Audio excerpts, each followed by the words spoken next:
So Dennis is one of my close friends. We've been knowing each other for about 2 years now. Time flies, right? 3 years. 3 years. Oh, sorry. Yeah, it's been since I came to the UK. It's gonna be 3 years in April. So. Okay, where are you from originally? I'm Bulgarian. Okay. Moved here about 3 years ago. 3 years ago. Yes. How do you find it here? It's okay. I mean, the weather is a bit, it's a bit gloomy. Yes. They said I'm lacking vitamin D, imagine. Yeah, so I need the sun, guys.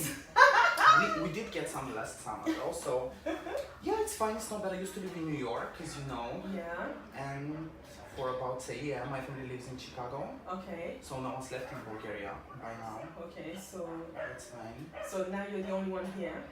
I am. I moved here with no family. I moved here by myself.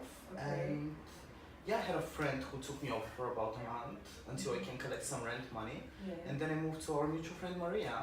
Okay. Yes. Okay, so now what do you do for a living? I manage a hair shop. Hit me up. So she knows everything about hair extensions, honey. I'm not officially a manager, but if something goes wrong, it's my button. All the weaves and all, she knows about it. Yes, represent. Yeah, I got into this business. I don't even know how, to be honest, because before I even came to this country, I've never worn hair extensions before. I've always had my natural hair, so it was just a coincidence. Again, I'm gonna mention our friend Maria. She had someone she knows, and he knew my current boss, so she just offered. You know, this guy, he offered. Oh, I know someone, and he's looking for staff, so I just went there, started from there. Okay, so it wasn't difficult for you knowing your sexual tendencies. Yes, me being the way I am, especially not only by tendencies, but my appearance, not trying to hide it. Yeah. There was actually one of the main things that I thought is gonna be a problem when I moved here, because unlike when I moved to New York, I already had a job there, which was before I went.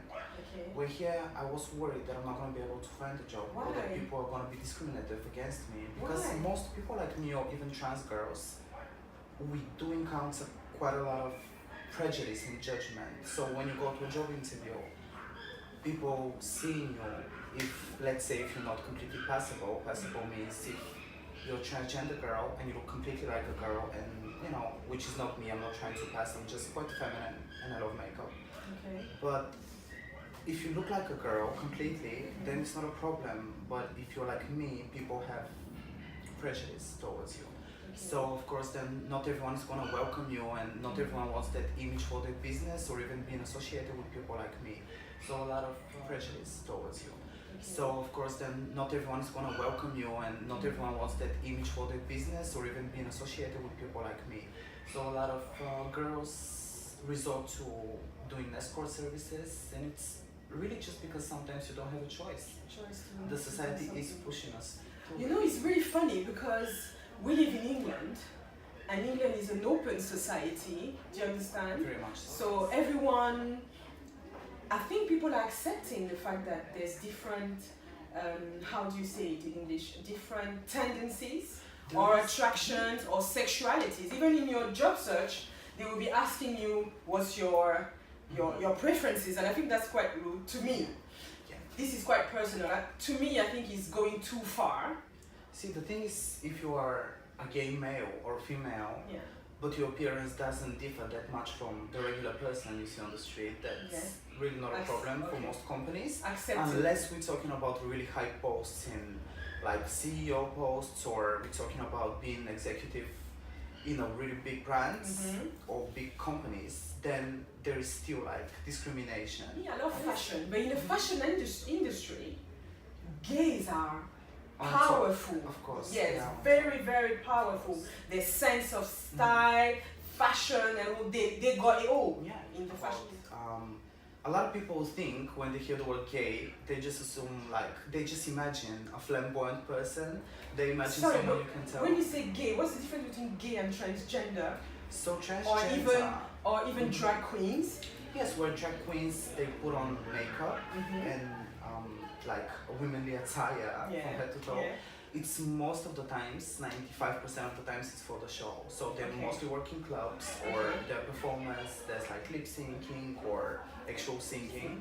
But it's like more like a show. A show. So it doesn't really. There's a lot of straight males putting on female clothes, and they do it just so they can get their coins.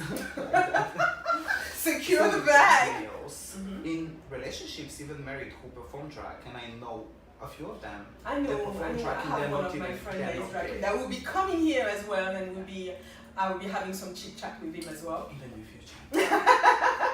And yes, transgender person is when you feel like you are a woman or trapped in a man body, or because it works vice versa, right? It works for the woman and works for the man. It's like feeling is the opposite gender you were assigned at birth, basically, and feeling it to the extent where it's outside of your control to like stop acting feminine or dress feminine. Or a very interesting statistic is that only 50% of transgendered people actually live past the age of 30, which is quite. There was the statistics a few years back, because there's a lot of there's a good chance you're gonna get assaulted, or there's a good chance your family is gonna push you to the breaking point in the society, where a lot of people, actually teenagers, commit suicide just because they don't really see a light.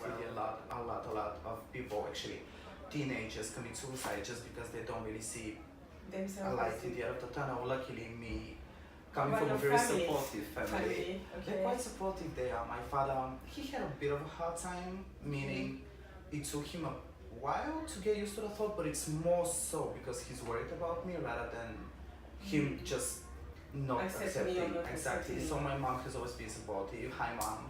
She's always been supportive, and I feel like both of them, actually. I don't want to take credit away from my dad, because he had more to overcome, I feel like, because of the environment he used to work in, and the male, where the environment is just only guys, and they're like, in my country, which, like I mentioned, is Bulgaria, it's a small town, there's a lot of people who never really even acknowledge at all. They don't know people like me, they don't know how it all works. They just assume it's a choice, and I do it for attention, or I'm doing it to seduce people with my appearance, which is very far from what I'm actually doing. Okay, so what do you say you are? You are gay or you're transgender? See, that's the question. I receive it quite often. Me being feminine all through. I am not trying to pass as a girl outside. I'm not trying to pass as a girl. I'm not wearing makeup every day either. Most of the days. But me, I can't tell you, yo, bruv. You know, when we chat, we just chat as, what's up, gal? You know what's happening? I had a date and all that. This is how we speak. We don't see. I don't see a man. Do you understand? I don't see a man when I talk to you. It comes naturally to most people to refer to me as a she rather than as a he. So how do you feel now when personally I say, yo, what's up, girl? Yeah, for me, even in relationships, the men I'm dating, they do see me as a girl, and they do refer to me as a girl. Most of my friends refer to me as she. So I wouldn't say I'm transgender to the full extent of the word. Like, I don't feel trapped, and I don't feel like I need to go on hormones to have the surgery. But maybe partially due to the fact that I'm already quite feminine, so I don't need to touch up that many things. But yeah, I date both, to be honest. Everyone who knows me knows. But you're a hot kid every time you date. You need to tell me the secret. I care about people like me, really. Okay, so to all my subscribers that are there and they. My subscribers. Yeah. So what advice can you give to them? My some that are facing, judgmental things and I'm gonna give advice down. to the two sides of actually. If there's any LGBT subscribers, well, I hope many are there. Many. Well, we're not discriminating here. Not at all. Not at all. Not at all. Well, just do you, basically. Like, that's all I've been doing. People are gonna even pressure you, asking you questions like, are you trans? Are you a girl? Are you gonna go do this and that? Just don't feel the pressure to label yourself, and don't feel the pressure to say, yes, I'm transgender, or no, I'm a man, this and that. Just do you, and it's gonna come naturally to people to how they see you. It's just make sure people see you mostly for your personality rather than who you are, as in like gay or straight and whatever. Just make sure that, because who you sleep with and how you look, it doesn't really concern anyone unless they are the ones you're sleeping with. So people should actually... Basically, people should mind their business, right? They should mind their business. Do you? Do you? And to the subscribers who are not LGBT, or they don't have LGBT friends, or the ones they should be more open. They should just give the person a chance and just try to talk to the person. Be If the person open-minded. is being a Open-minded. pain, you know, then dislike them, but dislike them for their personality, So not not who they because sleep of their with. gender or their sexual Exactly. That's it. So she said it all. If you've liked this topic, you can just drop your comments down below, subscribe to the channel and share. Thank you very much guys, and like we say in French, bisous until the next time.